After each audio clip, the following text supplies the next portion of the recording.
भाई article 1154 article number, ये jet black soft और हार्ड कॉटन लेके आए हैं। जैसे कि गर्मी के मौसम में, मानसून के मौसम में फुल हवाएं बंद हैं, मुहर्रम हराम आ रहे हैं, सर पर हैं, ठीक है।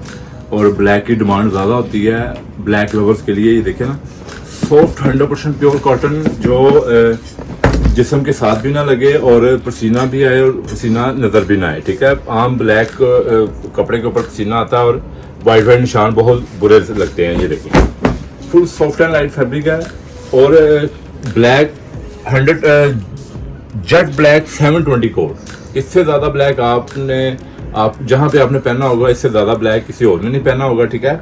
इसमें आपको एक तो ये कॉटन है 100% प्योर सॉफ्ट, एक आपको हार्ड कॉटन भी मिलेगी। कुछ लोग हार्ड कॉटन पसंद करते हैं, कुछ लोग सॉफ्ट कॉटन पसंद करते हैं। और वाशिंग में अगर आपको चाहिए, वाशिंग में भी आपको काफ़ी ज़्यादा तादाद में मिलेगी, ठीक है।